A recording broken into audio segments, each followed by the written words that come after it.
일상에서 그 분주하게 바쁘게 살던 일상에서 멈추고 멀리 뚝 떨어져서 내가 살던 모습이 어땠는가 밖에서 한번 이렇게 볼 수도 있고요. 완전히 비워진 마음으로 다시 일상으로 돌아왔을 때 그동안 보지 못했던 것들이 보이고 또 삶을 새롭게 꾸려나갈 수 있는 힘도 생기고, 그것이 우리가 잘 아는 쉼, 휴가 뭐 그런 것이 될 겁니다. 우리 아이들이 방학을 했어요. 짧은 방학이지만 방학을 했다고 합니다. 방학이라는 것이 열심히 공부하는 거 잠시 쉬는 시간인 것처럼 무엇인가 잠깐 내려놓는 것이 쉬는 것이라고 우리가 잘 알고 있습니다. 정말 필요한 일이죠. 그래서 우리가 잘 아시는 대로 오늘 본문 28절에 다 내게로 오라 내가 너희를 쉬게 하리라 말씀하실 때 수고하고 무거운 짐진 자들아 그랬습니다. 그거 가지고 와서 본문에는 없지만 다 내게 가지고 와서 내려놓으라 이렇게 말씀하시는 것 같습니다. 그런데 쉼은 첫 번째 내려놓고 멈추고 떠나고 그치고 비우고 하는 것, 그것에서만 끝나는 것 같지는 않고요. 참된 쉼은 그저 그치고 내려놓고 비우는 것만이 아닌 것 같습니다. 이어지는 29절의 말씀을 보면요, 29절의 하반절이 그리하면 너희 마음이 무엇을 얻으리니? 그러니까 쉼을 얻는 방법이 그리하면 앞에 있는 거죠. 무엇을 하면 쉼을 얻는다고 되어 있을까요? 나의 멍에를 메고 내게 배우면 그랬습니다. 그러니까 그 앞에 28절에 있는 쉼이라는 것으로 충분하지가 않은 겁니다. 수고하고 무거운 짐을 내려놓고 비우고 떠나고 그치는 것, 멈추는 것이 쉬는 것이라고 우리는 알고 있지만 우리의 마음이 정말 참된 쉼을 얻으려면 한 단계 더 우리에게 요구되는 것이 있습니다. 그것이 예수님의 멍에를 메고 예수님에게 배우는 것입니다. 그래야만 참된 쉼을 얻을 수 있다고 성경, 하나님 말씀이 우리에게 알려주시는 거죠. 오늘 말씀의 제목이 그래서 나의 멍에를 메고 내게 배우라 이렇게 붙여보았습니다. 비우는 것뿐만이 아니라 무엇을 매는 것도 있어야 되는 것 같습니다. 멍에를 매는 거는 다시 일하는 거잖아요. 소가 멍에를 매는 건 일하는 겁니다. 배우는 것도 방학은 배우는 거 잠깐 내려놓는 게 방학이잖아요. 또 뭐 배우는 것은 일하는 거잖아요. 비움뿐만이 아니라 채움이 있어야 참된 쉼이 있다고 말씀하고 계십니다. 그 채움으로 온전해지는 안식은 무엇일까? 우리가 한번 생각해 보아야 하는데요. 창세기 2장에 보면 1절에 천지와 만물이 다 이루니라 하시고 2장 2절과 3절에서 1장부터 계속된 천지 창조의 하나님의 그 역사, 그 사역이 마무리되는 모습이 기록되어 있습니다. 창세기 2장 2절인데요. 한번 같이 한번 읽어볼까요? 시작. 하나님이 그가 하시던 일을 일곱째 날에 마치시니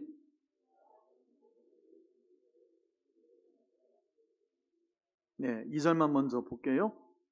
하나님도 첫 번째 쉼이 분명히 있으셨던 것 같죠?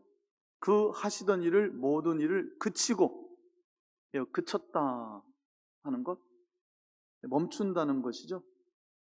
일곱째 날에 마치셨어요. 그래서 일곱째 날에 안식하셨어요. 그러니까 뭔가 내려놓는 것, 중단하고 중지하는 것, 그치는 것, 그것이 쉬는 게 맞는 것 같아요. 그런데 가만히 잘 들여다보면 조금 이상한 것이 있습니다. 하나님 하시던 일을 창조 사역이죠. 여섯째 날에 마친 게 아니라 일곱째 날에 마치셨어요. 하나님은 천지를 며칠간 창조하셨어요? 잘 생각해 보세요. 성경 공부 퀴즈입니다. 하나님은 천지 창조를 며칠간 하셨습니까? 6일간이라고 생각을 우리는 많이 해요. 그렇죠? 왜냐하면 일곱째 날에는 쉬셨으니까. 그러니까 일곱째 날은 일을 안 하셨잖아요. 그러니까 창조는 6일까지만 하신 거 아닙니까? 그런데 하나님이 마치신 날은 언제? On the seventh day. 일곱째 날에 마치셨어요. 여기 마치셨다는 단어가요, 하나님이 일하셨다는 아싸라는 히브리어를 쓰고 있어요. 아싸. 아싸. 그 아싸가 아니고요. 근데 발음은 똑같아요. 아싸입니다. 제가 싸 발음이 나는데요. Do, make 이런 번역이 뜻이 있어요. 무엇인가를 한다, 무엇인가를 이룬다. 하나님께서 일곱째 날에 무엇인가를 하셨단 말이에요. 여기서 그쳤다, 안식하셨다, 우리말은 이렇게 번역이 되어 있는데 히브리어 원문은 이렇게 되어 있지는 않아요. 그냥 하나님께서 그치며 안식하셨다는 말이 한 단어로 되어 있는데 이 단어가 사바트라는 말이에요. 사바트. 셔입니다. 싸가 아니고 뭐 중요하진 않은데 안식일이란 말이 그러니까 그쳤다는 뜻을 가지고 있어요. 그러니까 첫 번째 의미가 맞아요. 쉰다는 것은 그치는 거예요. 사바트라는 말이 멈춘다, 내려놓는다는 말이에요. 그런데 하나님은 일곱째 날에도 무엇인가를 하셨어요. 첫 번째, 아무것도 안 하심으로 무엇인가를 하셨다라고 생각해 볼 수 있어요. 이해하세요? 이 말씀을? 조금 철학적이고 신학적인 표현인데, 추상적인 표현인데, 여러분 아무것도 안 하는 것도 중요합니다. 아무것도 안 하는 것 쉽지가 않아요. 아무것도 안 하시고 하시던 일을 그치는 것으로 그것 자체가 하나님의 사역일 수도 있어요.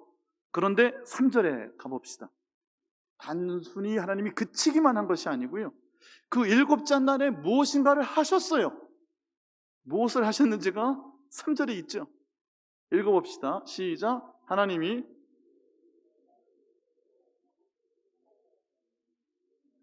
그 창조하시며 만드시던 모든 일을 마치시고 그날에 안식하셨음이니라. 아멘. 칼라라는 단어를 쓰고 계셔요. 하나님이 그치셨다, 그 안식하셨다는 단어가 한 단어로 안식하며 그치셨다라고 원문에는 되어 있는데, 하시던 일을 모든 일을 마치시고 할 때는 칼라라는 단어를 쓰고 있는데 그 단어는 complete, finish, 완성했다, 이루었다는 말이에요. 그러니까 하나님께서는 6일에 완성하신 게 아니라 7일에 완성하신 거예요. 천지 창조는 7일간 이어진 겁니다. 6일간만 하나님 일하셨다고 생각하면 100점이 아니에요. 95점입니다. 하나님은 7일 동안 천지를 창조하신 거예요. 7일째 하신 일이 있으세요. 아무것도 안 하심으로, 안식하심으로 일하셨어요. 그렇게도 볼 수 있어요. 신학적인 표현이긴 하지만. 그런데 그날에 안식하시면서 그날을 어떻게 하셨느냐? bless, 그 일곱째 날을 복을 주셨어요. 그리고 그 일곱째 날을 거룩하게 하셨어요. 하나님께서 하신 일이, 사역이 있잖아요. 첫째 날에서 여섯째 날도 다 귀한 날들이지만, 창조의 날들이지만, 일곱 번째 날을 특별하게 sanctify, 거룩하게 했다는 것은 특별하게 구별했다는 겁니다. 하나님의 날로 구별하셨어요. 그리고 그날을 복을 주셨어요.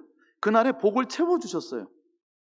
여러분의 일터, 삶의 터, 여러분이 걸어가시는 여러분의 가정의 터 위에 2022년 하늘에 신령한 복이 가득히 충만히 내리시기를 예수님의 이름으로 축원합니다. 복이 내려야 돼요. 복이 내려야 돼요. 하나님께서 그 일곱째 날에 복을 내려주셨어요. 아무것도 안 하시는 게 아니란 말이에요. 6일 동안 하셨던 일에 비하면 그치신 거예요. 안 하심으로 일을 하셨어요. 안 하심으로 일을 하실 뿐 아니라 그날을 거룩하게 하시고 복을 주셨어요. 하나님의 날로 구별하셨어요. 그것을 우리가 어떻게 이해하고 있죠? 하나님의 날로 거룩하게 구별하셨으니 그날은 우리가 하나님을 예배하는 거예요. 우리가 오해하는 게 하나 있습니다. 월화수목금토 죽으라고 일하고 주일에 교회 가서 더 뼈빠지게 일하고 힘들다, 더 지독하게 일하고 헌신하다, 월요일이 되면 녹초가 되어서 직장에 나갈 수도 없다, 저도 그러고 컸고요. 우리가 다, 예, 좀 거센 표현이 있어서 좀, 죄송하지만, 주일이 너무 그렇게 기진맥진하는 날이 되면 곤란하죠. 그런데 그날 아무것도 안 하고 그치고 쉬고 멀리 떠나고 그러면서 쉬는 것은 일부분일 뿐이고요. 그날 하나님께서 거룩하게 하셨으니 거룩하게 하신 그날, 그 하나님의 날, 하나님을 예배하는 것이죠. 그래야 복을 받는 겁니다. 주일 성수하면 복 받는다. 한국교회 100수십 년 전통, 일본이 그거 아니에요? 평양이 제2의 예루살렘이었고 전쟁이 나고 동난이 일어나고 그럴 때 여기다가 11조 봉투 하나 걸어주고 산산이 뿔뿔이 흩어지면서 딱 두 가지, 주일을 성수해라, 11조 해라, 딱 두 가지 가르쳐주고 그 두 가지 한 가문 가정들은 믿음의 뿌리를 내리고 복받은 인생들이 되었다. 우리가 오랫동안 들은 얘기 아닙니까? 하나님 거룩하게 하신 그날을 예배하는 사람들, 주일을 성수하는 사람들, 성수라는 게 거룩하게 지킨다는 거 아니에요. 하나님 그날 복을 주셨다는 거죠. 그날에 참된 쉼을, 안식을 얻어야 된다 하는 건데요. 다시 마태복음 본문으로 돌아와 볼게요. 나는 마음이 온유하고 겸손하니 나의 멍에를 메고 내게 배우라. 예수님께서 멍에라고 하셨을 때는 어떤 뜻이었을까요? 멍에는 율법을 말합니다. 멍에는 구속하는 거죠. 무엇 하지 마라, 무엇 해라. 율법이 그렇게 하는 겁니다. do not. 율법이 역할이 그겁니다. 모세오경 토라 주신 것이 그거죠. 이렇게 율법에 따라 살면 복 받을 것이요, 하지 말라는 거 하고 하라는 거 안 하면, 불순종하면 복 받지 못한다. 아주 간단합니다. 말씀대로 살면 복 받는 겁니다. 문제는 그 말씀대로 율법대로 못 사니까, 순종하지 못하니까 그 축복을 못 누리는 거죠. 말씀대로만 잘 살아보세요. 유대인들이 잘 사는 이유가 있어요. 그들이 예수는 안 믿어도요, 하나님 말씀대로 살려고 바둥거리고 이상하게 하지만 하여간에 말씀을 지키고 사니까 유대인들이 그 복을 받는 겁니다. 전 세계 부자들은 다 유대인들 아니던가요? 멍에는 율법을 말해요. 나의 멍에라고 그랬어요. 예수님의 율법이에요. 그러니 율법이 서기관들의 율법이 아니고 바리새인들의 율법이 아니고 그 당대, 예수님 당대의 유대교 지도자들, 대제사장들의 율법이 아니라 예수님의 율법이라는 거예요. 그 말씀은 내가 율법을 폐하려 온 것이 아니고 율법을 완성시키려 오셨다고 하셨으니 예수님 안에서 완성된 율법, 멍에는 멍에인데 예수님이 완성시키신 멍에란 말이에요. 그 율법을 어떻게 순종할 수 있는지, 그 율법에 순종하는 삶을 예수님이 이 땅에서 사셨어요. 나의 멍에를 매라는 것은 예수님이 어떻게 사셨는지를 보라는 것이고요, 그저 보기만 할 뿐이 아니라 그 예수님의 영이, 그리스도의 영이 내 안에 오실 때 내가 아닌 예수님께서 그 율법에 순종하셨던 것처럼 내 안에 계시는 예수님의 영이, 성령이 나에게 주신 하나님의 말씀에 순종하게 하신다. 내 의지로, 내 수행으로, 내 고행으로, 내 헌신으로 율법에 순종하는 게 아니라 성령께서 그 율법에 순종하게 하신다. 율법에 따라 살게 하신다는 거예요. 이제는 내가 사는 것 아니요, 내 안에 계신 예수께서 사신 것이라. 예수 그리스도의 영, 성령께서 그 율법에 순종하는 능력이 되어 주신다는 거죠. 나의 멍에를 메고 내게 배우라 하는 말씀이 바로 그 예수님의 삶이 내 안에 들어와야 된다는 겁니다. 그것이 참된 안식을 누리는 모습이라는 거예요. 안식, 쉼, 우리가 평강이라는 단어로 알고 있어요. 그래서 우리가 말씀 전에 평화, 하나님의 평강이 내 자신을 축복하고 우리 모두를 축복했잖아요. 제가 여러 번 말씀드리지만 평강은 히브리어로 뭐라고요? 샬롬, 다 알죠? 샬롬은 뜻이 뭐라고요? 온전하게 채워짐이라는 뜻이에요. 여기 이제 물을 부어서 넘치게 일보 직전까지 봉긋하게 쏘서 조금만 흔들면 물이 확 쏟아질 정도로 완벽하게 채워진 상태가 샬롬이에요. 그러니까 샬롬은요, 마음의 평안만 두고 얘기하는 게 아니라 prosperity, 번영, 형통함, 온갖 축복의 말씀이 다 그 샬롬 안에 들어있어요. 온전하게 채워짐이에요. 샬롬을 우리가 평안이라고, 평강이라고 알고 있어요. 두려워 떠는 예수님의 제자들에게 예수님 처음 구원하신 모습으로 나타나셔서 무서워하지 마라, 두려워하지 마라, 너희에게 평강이 있을지어다. 샬롬, 샬롬. 마음의 평안, 두려움에서 벗어나는 평안을 말씀하시지만 그 평안은 온전한 체험의 평강이에요. 쉼은 두 가지가 있다고 계속 말씀을 드렸어요. 비우고 내려놓는 것, 떠나는 것, 그치는 것. 거기서 그치는 게 아니라 채움이 있어야 돼요. 그 채움은 무엇으로 채운다? 예수님의 멍에를 메고 채우는 거예요. 예수님의 멍에는 어떻게 맬 수 있을까요? 예수님의 멍에를 매는 법도, 방법도 오늘 본문에 나와 있습니다. 29절, 나는 마음이 온유하고 겸손하니 그랬어요. 왜 이 말씀을 주셨을까요? 예수님의 멍에를 매는 방법이 바로 이겁니다. 온유한 마음, 겸손한 마음. 이것이 예수님의 삶이 내 삶이 되고 내가 율법에 순종하는 것이 아니라 내 의지가 율법에 순종하는 것이 아니라 내가 믿고 영접한 내 안에 살아계신 예수 그리스도의 영이 성령께서 하나님의 말씀에 순종하는 능력이 되어주시는 것, 내가 사는 것 아니요 예수님이 사시는 삶, 그 삶을 살기 위해서 꼭 우리에게 필요한 것은 온유함과 겸손함이라는 거예요. 온유하다, 쉬운 한국말로 번역하면 뭘까요? 온유하다, 아주 쉽게 번역하면 부드럽다. 너희에게서 굳은 마음을, 돌같이 굳은 마음을 제하여 주고, 그리고 어떤 마음을 줄 것이며 부드러운 마음을 줄 것이며 그랬어요. 마음이 부드러워져 있는 거예요. 온유하다는 것은 수용하는 거예요. 받아들이는 거예요. 무엇을 받아들이죠? 예수님을 통하여 하나님께서 주시는 말씀을 받아들이는 거예요.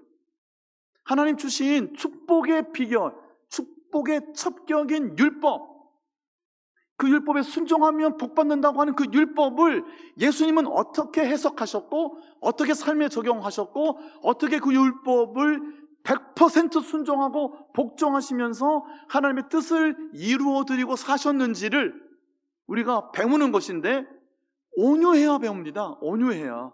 부드러워 배워요. 원하는 답을 딱 가지고 그 답에 맞춰주면 아멘, 땡큐, 고맙고, 내가 원하는 답에 맞춰주지 않으면 틀린 것이고, 심지어는 불편하고 부담스러운 것이 되면 온유한 마음일 수가 없는 거예요. 첫 번째는 비우고 내려놓는 거예요. 내 안에 가득 차 있는 나를 비우고 내려놔야 돼요. 하나님 말씀하시옵소서. 주의 종이 듣겠나이다. 하나님 어떠한 말씀이라도 주세요. 오늘도 갈급한 마음으로 가난한 심령이 돼요. 왜 복 있는 사람이 가난한 사람이죠? 온유하고 겸손하기 때문에 그런 거예요. 겸손하다는 건 뭐죠? 자신을 낮추는 거죠. 자신을 남보다 모자라게 여기는 거예요. 그래야 배울 거 아닙니까? 내가 다 알고 있어. 나는 다 알고 있는데 한번 얘기해봐. 겸손합니까? 나는 정답을 알고 있어. 내가 알고 있는 정답을 한번 맞춰봐. 겸손해요? 내가 듣고 싶고 알고 싶은 거 한번 얘기해봐. 그거 아니면 불편하고 부담스럽고 온유하지도 않고 겸손하지도 않은 거예요. 들으려고 하지도 않는 겁니다. 하나님의 말씀이 들리겠어요? 예수님께서 어떻게 사셨는지가 마음에 부딪히겠느냐고요. 내가 살고 싶은 삶은 따로 있거든요. 내 안에 가득 차 있는 내 삶의 목표는 따로 다 있어요. 이미 결정해놨어요. 어떻게 살아야 될지, 무엇을 위해 살아야 될지 답은 다 내 안에 있어요. 목표는 다 내 안에 있어요. 그리고 예수님은 그 목표를 이루기 위한 그냥 비결이면 되는 거예요. 그냥 열쇠면 되는 거예요. 온유해요? 겸손해요?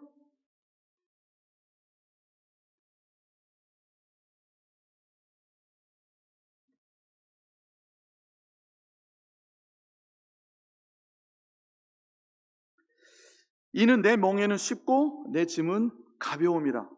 마지막 절에 그렇게 되어 있는데, 내 멍에는 쉽고 내 짐은 가벼움이라. 예수님을 멍에를 온유하고 겸손한 마음으로 받아들이고 그 멍에를 매려고 할 때, 그 십자가를 지려고 할 때 그 짐이 왜 쉽고 가벼워질까요? 결국 내가 예수님의 멍에를 매기 시작하면 가만히 보니까 내가 메고 있는 게 아니라 예수님이 메고 계신 걸 알게 된다는 거예요. 대신 메어주시고요, 대신 그 죄짐을 지어주시는 것을 알게 되는 거예요. 이 비결이 뒤에 나오는 거예요. 자, 왜 제가 25절부터 읽었을까요? 사실은 이 11장의 이 말씀은요, 11장 전체의 맥락에서 봐야 되고요. 이 11장 전체의 맥락은 28장에 나오는 예수님에게 모든 권세가 주어지고, 그리고 예수님께서 우리를 보내시는 장면과 이어지는 병치되는 본문이 11장이에요. 근데 그거는 좀 어려운 얘기니까 나중에 또 기회 있을 때 그 말씀을 다루도록 하고요. 25절부터 문맥 안에서 봐야 돼요. 자, 25절을 볼게요. 이것이 뭔지 모르지만 이것을 지혜롭고 슬기 있는 자들에게는 숨기셨고 어린 아이들에게는 나타내심을 감사한다.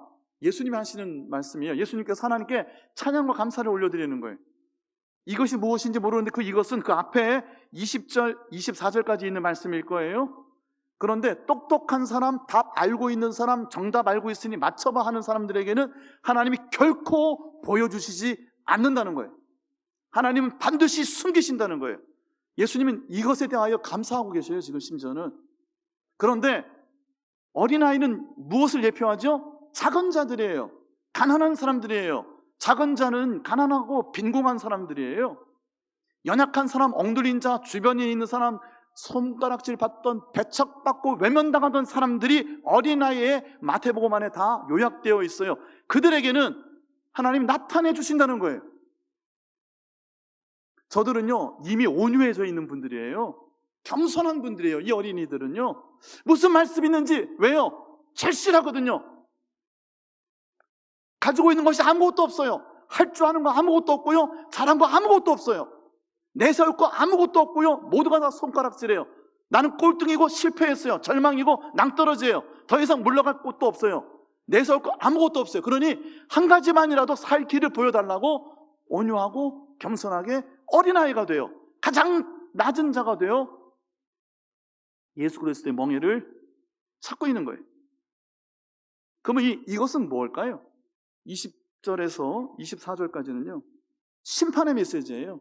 이 심판은 이런 겁니다. 무서운 심판인데요, 갈릴리에 예수님께서 주 사역의 무대가 갈릴리이셨잖아요.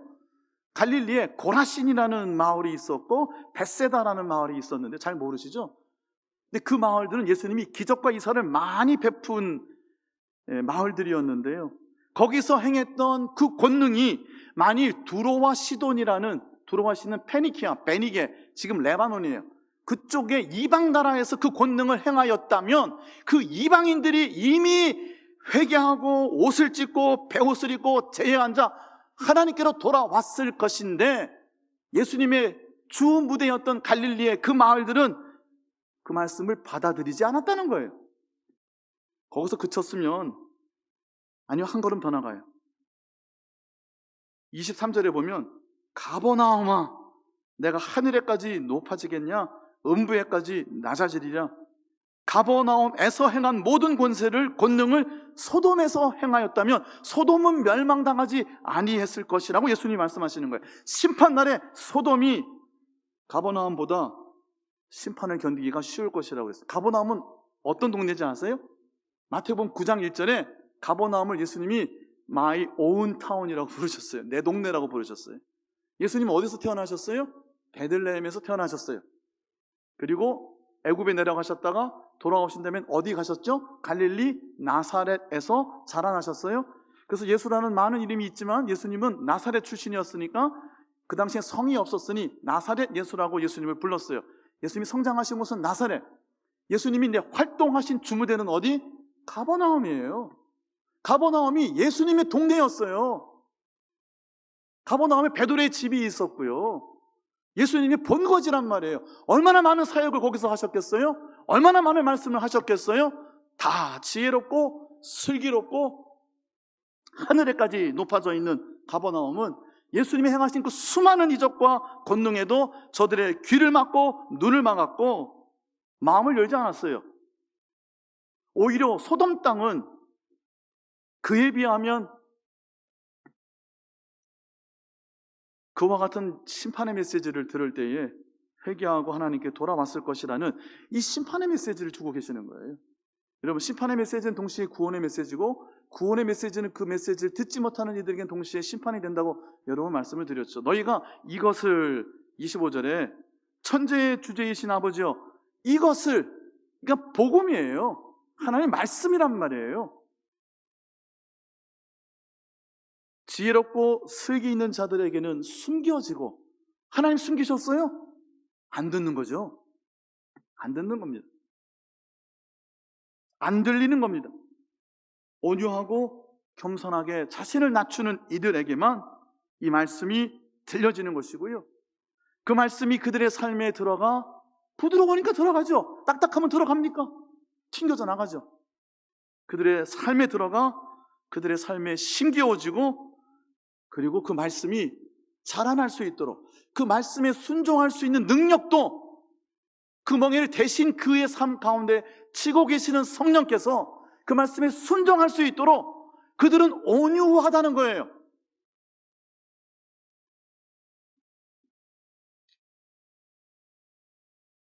종교개혁을 일으킨 마틴 루터라는 사람은 대단한 사람이었습니다. 그 높은 계단을 무릎으로 걸어 올라갔어요. 자신의 죄를 참여하기 위해서. 죄의 습관에서 끊어내지 못하는 자신을 책망하면서 몸부림쳤어요. 수많은 고행을 하면서 무릎으로 올라갔다고요. 우리 영화 보면은 채찍으로 수도사들이 등을 치고 그러잖아요. 피가 나도록 등을 치고 그러잖아요. 그토록 죄에 민감해하고 고통했지만 그들이 자신들의 의지로 그 죄의 습관과 죄의 굴레를 끊어낼 수 있었던가요? 성령께서 그들의 삶에 들어오셔서 그리스도의 영이 그 안에서 작동하셔야 돼요. 성령께서 그 안에서 역사하셔야 된다니까요. 내 의지가 아니라 성령께서 내 안에서 용서를 경험하게 하시고, 하나님의 그 무한하신 영원하신 사랑으로 내 죄가 씻어지는 경험을 하고, 거룩하게 변화되는 구별된 이 세상이 아닌 다른 경험들을 할 때에 그 성령께서 내 안에서 그 말씀에 순종하게끔, 그 말씀을 기꺼이 따르고자 하는 새로운 인생을 살게 해주신다는 거예요. 온유하고 겸손한 자가 되어야 한다 하는 것이죠. 빌립보서 2장에 있는 말씀 읽어보면서 마무리하도록 하겠습니다. 빌립보서 2장에 있는 말씀 보여주세요. 2장 5절. 나는 마음이 온유하고 겸손하니, 그러셨어요. 예수님의 마음이 온유하고 겸손하다고 하셨어요. 그리고 이 마음, 그 예수님의 마음을 품으라고 바울은 빌립보서에서 다시 한번 외치고 있어요. 예수님의 마음, 예수님의 마음은 마태복음 11장 28절에서 29절에서 온유하고 겸손한 마음이잖아요. 그 온유하고 겸손한 마음이 어느 정도로 온유했고 어느 정도로 겸손했는지 바울이 다시 한번 우리에게 설명해 주고 있어요. 6절에 볼게요. 그는 원래 하나님이셨어요. 급이 하나님급이에요. 하나님과 동등됨이라는 건 하나님이시라는 거예요. 근데 하나님 되심을 버리셨어요. 그러니까 예수님이 버리신 건 뭐냐면요, 이 세상에 하나님의 의를, 아니 말이 안 되잖아요. 하나님이 의이시잖아요. 하나님이 기준이잖아요. 하나님 한 분만이 의로우시잖아요. 근데 하나님께서 하나님 되심을 버리셨다니까요. 나는 마음이 온유하고 겸손하니 라고 하실 때 예수님은 바로 이것이었어요. 하나님께서 십자가의 죽음의 길을 하나님의 아들 예수님에게 원하셨어요. 그 하나님의 뜻에 순종하기 위해서 그 십자가의 길을 출발하셔서 마지막까지 걸어가서 순종하신 분이 이 땅에서 우리 대신 우리의 죄짐을 지고 가신 예수님의 삶이셨잖아요. 그 예수님께서 하나님 되심을 버리셨다고요. 7절에 볼게요. 비움, 그침, 쉬는 것, 그것도 쉬는 겁니다. 휴가, 일단 일을 그만둬야 돼요. 멈춰야 돼요. 스톱해야 돼요. 떠나야 돼요. 버려야 돼요. 내려놔야 돼요. 근데 그것만으로 충분하지 않습니다 라고 말씀을 계속 드렸어요. 계속 자신을 낮추셨어요. 비워내셨어요. 8절 볼게요. 자신을 낮추시는데 이것이 겸손한 거예요. 나는 마음이 온유하고 겸손하다 하실 때는요, 자신을 낮추기까지, 어디까지 낮추셨느냐? 십자가의 죽음이라는 것에 복종하셨다는 거예요. 누가 강제로 예수님을 십자가에다 강제로 못을 박은 게 아니라 예수님께서 순종하시고 복종하신 거예요.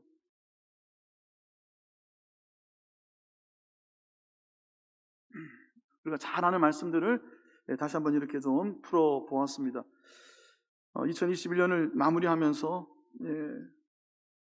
하나님께서 내 안에, 하나님의 영이 내 안에 들어오셔서 내 생각과 내 뜻을 변화시켜 주시고 내 안에 새로운 생명의 말씀, 하나님의 말씀이 들려지고 그 말씀이 내 안에 심겨워지고 그 말씀이 내 안에서, 그 말씀에 순종할 수 있도록 그 말씀이 내 안에서 운동력이 있어서 내 안에서 역사하시고, 그렇게 내가 하나님의 손에 붙잡혀서 변화될 수 있도록 내가 해야 되는 것은 뭐다?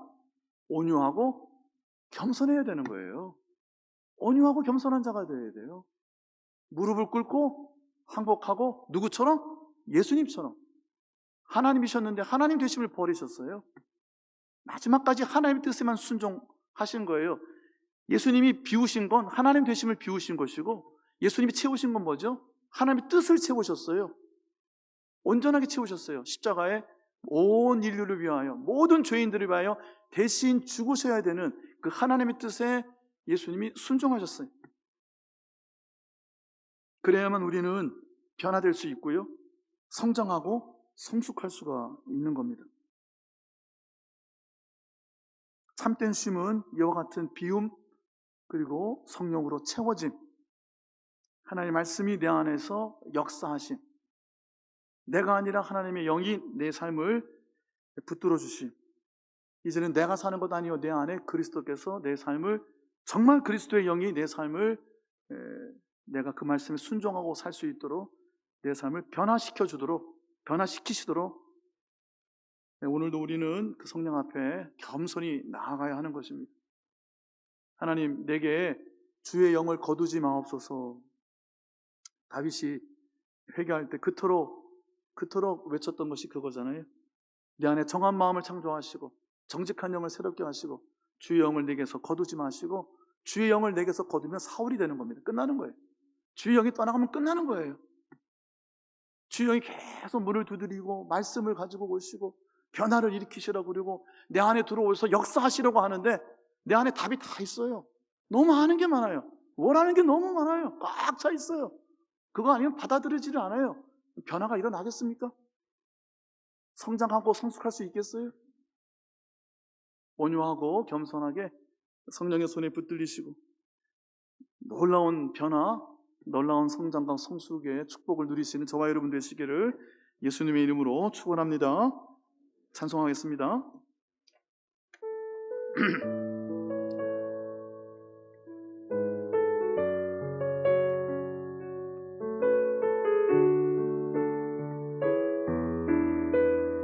나의 기도하는 것보다,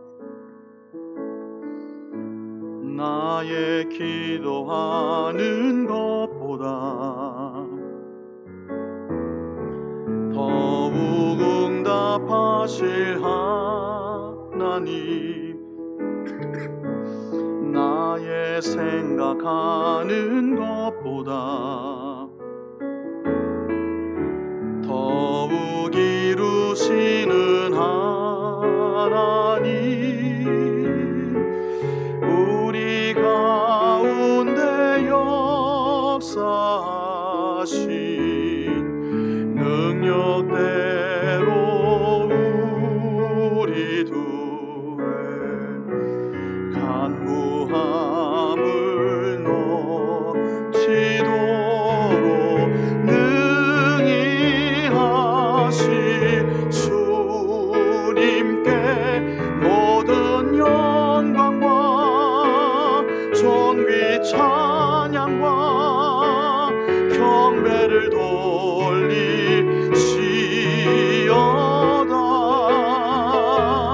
모든 영광과 존귀 찬양과 경배를 돌리시어다.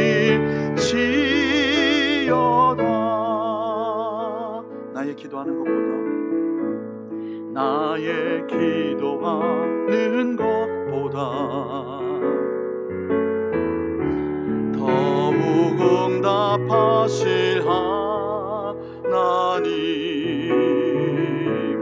나의 생각하는 것보다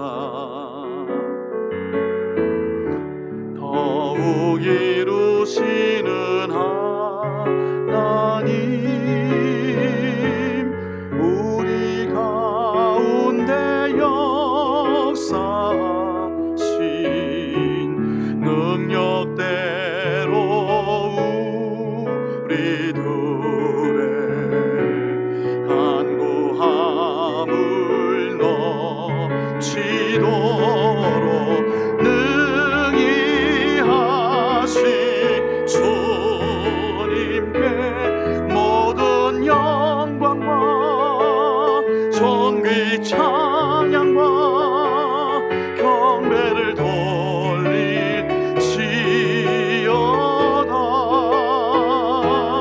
모든 영광과 존귀 찬양과 경배를 돌릴지어다. 모든 영광과 존귀 찬양과 경배를 돌릴지어다. 모든 영광과 존귀 찬양과 경배를